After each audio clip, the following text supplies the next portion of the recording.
Media మిత్రులందరికీ నమస్కారం. ఈరోజు ఎస్సీ కార్పొరేషన్ ఆఫీస్లో 11వ అంతర్జాతీయ యోగా దినోత్సవాన్ని ఘనంగా జరుపుకుంటుంది. ఎందుకంటే ఇది యునెస్కో ఐక్యరాజ్య సమితి వాళ్ళు 2014లోనే యోగా దినోత్సవాన్ని ప్రకటించారు. అయితే గత 6 సంవత్సరాల నుంచి యోగా దినోత్సవాన్ని బాగా చేస్తున్నారు.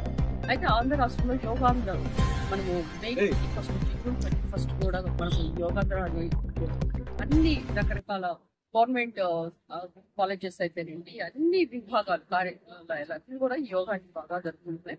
ఈ రోజు మరి రేపు జూన్ 21 మేము వైజాగ్ వెళ్ళాలి. ఈ రోజు ఇక్కడ జరుపుకోవడం జరిగింది. అయితే ఈ వైజాగ్ లో మనము ఆర్కే బీచ్ నుంచి భోగాపురం ఎయిర్పోర్ట్ అంటే 28 కిలోమీటర్ల ఈ యొక్క ఏర్పాట్లు చేయడం జరిగింది. అంతేకాకుండా ఇందులో ఆల్మోస్ట్ 3,19,000 మంది పాల్గొంటారు. వాడగాను 5,000 యోగా మ్యాట్స్ కూడా ఇవ్వడం జరిగింది. ఇందులో మీరు గమనించాల్సిన విషయం ఏంటంటే 2 Guinness book of world records ఉంటాయి. అంటే 25,000 మంది గిరిజన స్టూడెంట్స్ 108 నిమిషాలు సూర్య నమస్కారం చేస్తారు. అంటే ఎక్కువ మంది ఒకే చోట సూర్య నమస్కారం చేయడం అనేది ఇది ఒక 2 Guinness book of world records అయితే 22 ప్రపంచ రికార్డ్స్ కూడా నమోదు కాబడుతుంది. కనుక ప్రతి ఒక్కరు కూడా ఈ యొక్క యోగాలో పాల్గొని రిజిస్ట్రేషన్ చేసుకోవడం జరిగింది. అయితే 2 కోట్ల నుంచి మనం ఎక్స్పెక్ట్ చేస్తే 2,13,00,000 మంది కూడా ఎన్రోల్ చేసుకోవడం అనేది ఇక్కడ యోగాకి ఎంత ప్రాచుర్యం అనేదో మనం గమనించాలి. అయితే యోగా అనేది ప్రతి 9th క్లాస్ నుంచే ఇంట్రడ్యూస్ చేయడం, వీక్లీ ట్వైస్ యోగా క్లాసెస్ పెట్టడం, అంతేకాకుండా యోగా కొరకు డీమ్డ్ యూనివర్సిటీ కూడా ప్లాన్ చేస్తున్నారు. అయితే మనం ఇది కాన్సెప్ట్ ఏంటంటే yoga for 1 earth and 1 health.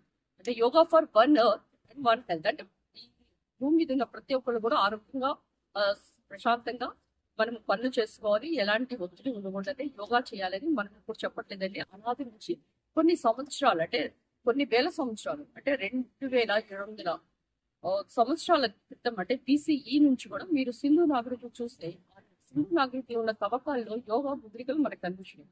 అంతేకాకుండా ఆది యోగి ఆది గురువైన మరి శివుడు మహర్షులకి అండ్ చాలా మంది కూడా వాళ్ళందరూ కూడా సప్త మహర్షులకి యోగాని నేర్పించడం, అంతేకాకుండా అందులో అగస్త్యుడు అనేవాడు మహర్షి చాలా ఒక యోగాని ప్రతి మూలలు అంటే ప్రపంచంలో ప్రతి మూలకు కూడా వెళ్ళి దీని గురించి ప్రాచుర్యం చేశారు. కనుక యోగా అనేది ఈ రోజు ఇండియాలోనే కాకుండా ఇంటర్నేషనల్ గా కూడా దీన్ని ఎంత ప్రజలు దీన్ని యాక్సెప్ట్ చేశారో మనం గమనించాలి. అయితే యోగా వల్ల మనకు వచ్చిన లాభాలు ఏంటి, అసలు ఎందుకు చేయాలి, మనం ఎందుకు టైం వేస్ట్ చేయాలి, ఇప్పుడు గంట నుంచి చేస్తున్నాం అంటే యోగా వల్ల ఇది మీకు ఒక అభ్యాసమే కాకుండా ఒక ఫిట్నెస్ వల్లే కాకుండా యోగా వల్ల మీకు మానసిక, ఆధ్యాత్మిక, శారీరక దాఢ్యం వస్తుంది. యోగా వల్ల మీరు